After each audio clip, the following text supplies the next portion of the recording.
मुख्यमंत्र्यांसोबत वर्षा निवासस्थानी झालेल्या बैठकीनंतर मराठा बांधव नाराज झाल्याची माहिती आहे। मुख्यमंत्री आणि मराठा आंदोलकांच्या बैठकीत सकारात्मक चर्चा झाली नसल्याचं कळतंय। मराठा आंदोलक सध्या अंतरवाली सराटीच्या दिशेने रवाना झालेत। तसंच जरांगे पाटलांसोबत चर्चा करून पुढची दिशा ठरवणार असल्याचं मराठा आंदोलकांनी सांगितलं।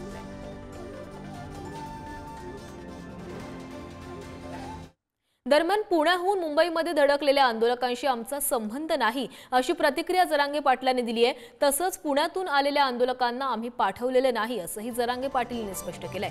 दरम्यान यावेळी जरांगेंनी भुजबळांवरही निशाणा साधलाय, तर लक्ष्मण हाकेंनी देखील जरांगेंवर जोरदार घणाघात केलाय। आमची एकच मागणी की मनोज जरांगे पाटील साहेबांनी सांगितल्याप्रमाणे त्या मागण्या मान्य करा आणि त्यांच्या उपोषण तुम्ही सोडवा। कारण नुसतंच नाही की जायचं आणि सोडवायचं। मनोज जरांगे पाटलांच्या ज्या मागण्या आहेत त्या मागण्या मराठा समाजाच्या, त्या फक्त वैयक्तिक त्यांच्या मराठा समाजाच्या मागण्या आहेत, त्यांचं निरसन करून GR काढून तुम्ही त्यांचं मग GR सोडवा, यासाठी आम्ही उपोषण सोडवा, यासाठी आम्ही आलो होतो। बोलणार कोण तज्ञ येतं काय मला नाही माहिती, कोण अभ्यासक आहेत कोण तज्ञ येतं, कोणाला लोकांच्या आंदोलनाच्या जीवावर खायची सवय लागलेली, कोण जाणार आहेत तज्ञ मला नाही माहिती, मला माहित नाही, त्यामुळे मी बोलू शकत नाही ते कोणाचे आहेत, आमचे आहेत का पाकिस्तानहून आणले आहेत का कोणकडे अफगाणिस्तानातून आणले आहेत। तर नवी मुंबईच्या वाशीमध्येही मराठा समाजाने उपोषण सुरू केलंय। जरांगेंच्या मागण्या तातडीने मान्य कराव्यात या मागणीसह हे उपोषण सुरू करण्यात आलंय। तर तिकडे मुंबईच्या चेंबूरमध्येही मराठा बांधवांनी एक दिवसीय लाक्षणिक उपोषणाला सुरुवात केली आहे। जरांगे पाटलांच्या आंदोलनाला पाठिंबा देण्यासाठी मराठा आंदोलकांनी उपोषण पुकारलेलं आहे। तर नवी मुंबईतल्या वाशीमधली आणि मुंबईतल्या चेंबूरमधली ही दृश्य आपण बघतोय। मनोज जरांगे पाटील यांच्या मराठा आरक्षणाच्या आंदोलनाला समर्थन देण्यासाठी हे उपोषण केले जाते। दरम्यान आरक्षणाच्या प्रश्नावर सत्ताधारी आणि विरोधकांनी काय प्रतिक्रिया दिल्यात पाहूयात। कोण काय बोलेल, कोण त्याला काय आता आपण उत्तर देणार?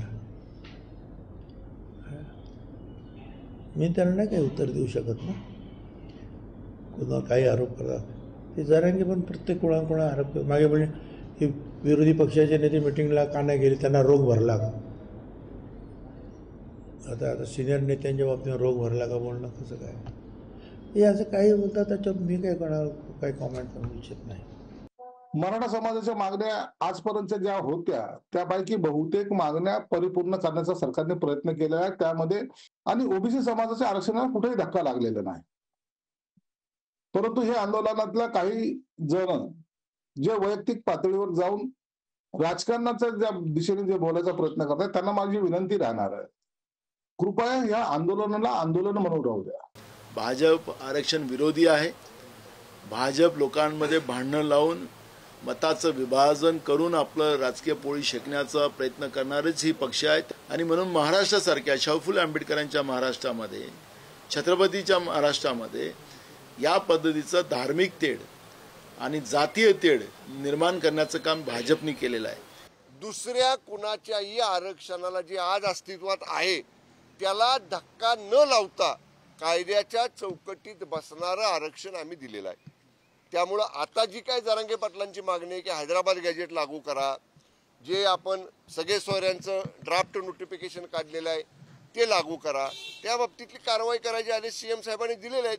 पण इतर समाज, ओबीसी सह इतर समाज जे आहेत ज्यांना आज तारखेला जेवढं टक्के आरक्षण आहे त्याला ह्या सरकारने कुठेही धक्का लावलेला नाही।